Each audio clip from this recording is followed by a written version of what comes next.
ఒక పాట రికార్డింగ్లోనూ నేను జలతరంగిని వాయించాను.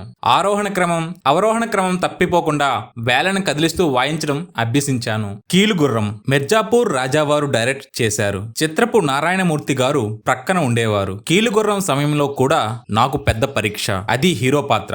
నాటకాల్లో ఆడవేషాలు వేసి వచ్చాను గనుక నాలో ఆడంగి లక్షణాలు ఉంటాయని కొందరు అపోహపడ్డారు.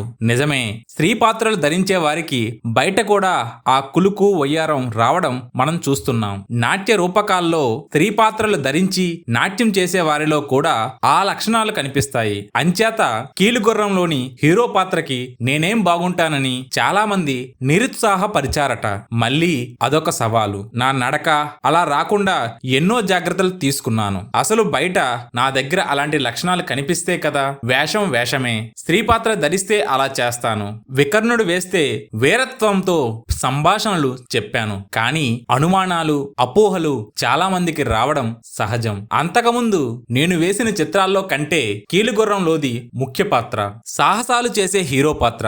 మిర్జాపూర్ రాజావారికి కృష్ణవేణి గారికి నా మీద ఎలాంటి సందేహాలు రాకపోయినా నేను మాత్రం గట్టిగా ఓ పట్టుపట్టి అవతలి వాళ్ళు నాలో సాహస వీరుడిని శృంగార నాయకుడిని చూడగలగాలని జాగ్రత్త పడ్డాను. నా వల్ల ఆ పాత్ర ఎంత రాణించిందో చెప్పలేను గాని చెడగొట్టలేదని విమర్శకులకు దొరకలేదని మాత్రం చెప్పగలను. ఆ సినిమా అద్భుతమైన విజయం సాధించింది. జానపద కథానాయకుడిగా నాకో ముద్ర వేసింది. సాధించగలిగాననే ఆత్మవిశ్వాసం నాలో ప్రబలింది. ఏదైనా సరే పనికిరాడు అన్న నోట పనికొస్తాడు అని పలికించాలి. నన్ను పొగిడేవారి కంటే విమర్శించే వారికి విలువిస్తాను. ఆ విమర్శలు పట్టుదలను పెంచుకొని దీక్షగా పాత్రధారణ చేయడానికి దోహదపడతాయి. ఒక నటుడు నటుడిగా రాణించి నిలదొక్కుకోవడానికి ఎన్నో ఆటంకాలు రావచ్చు, అవరోధాలు కలగవచ్చు.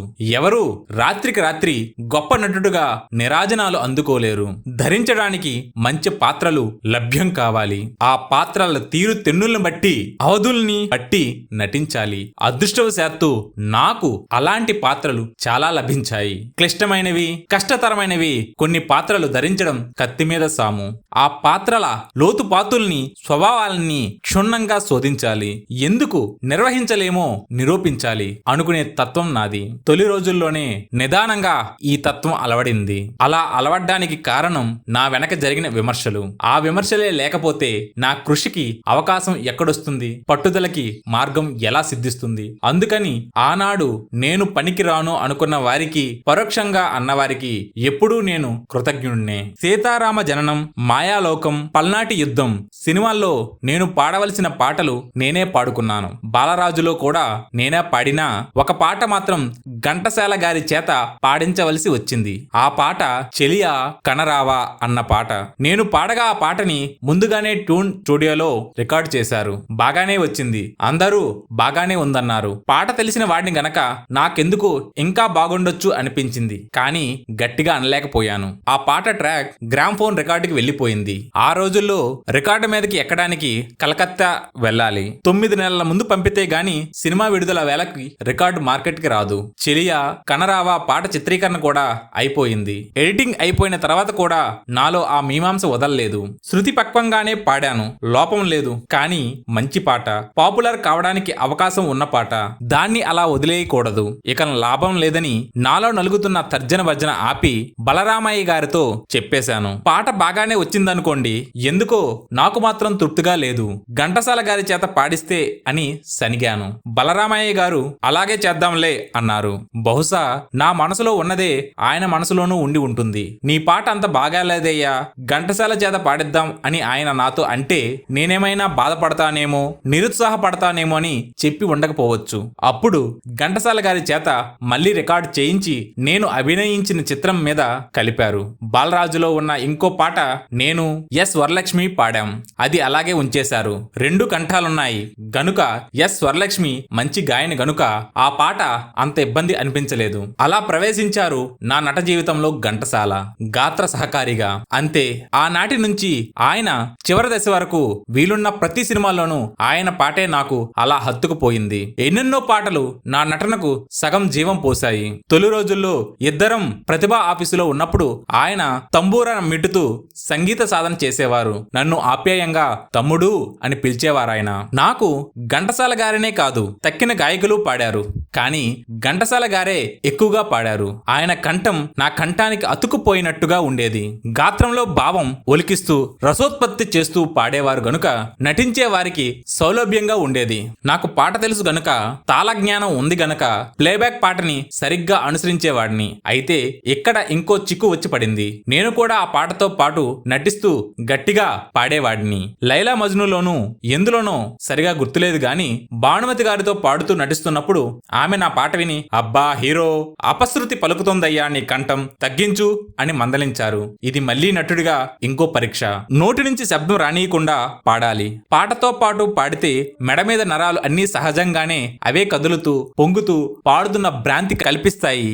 కానీ పాడకుండా వట్టి గాలితో పాడాలంటే అదొక ప్రయోగం. నటనలో అది కూడా ఒక భాగమే ఏమో. అలా నిశ్శబ్ద గాత్రంతో ప్రాక్టీస్ చేశాను.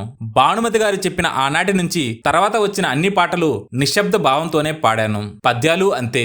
మహాకవి కాళిదాసులోని మాణిక్య వీణ పద్యాలు, జైబేరిలోని రసికరాజా తగు వారము కామా లాంటి పాటలు, వేగగతిలో సాగే స్వరాలు అన్నీ నిశ్శబ్దంగానే. అది ఒక సాధనే.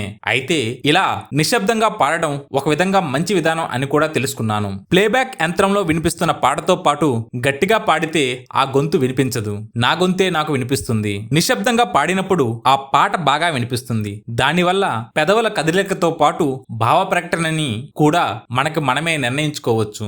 నటులకి పాట పాడడం కూడా తెలిస్తే అదొక అదనపు అర్హత.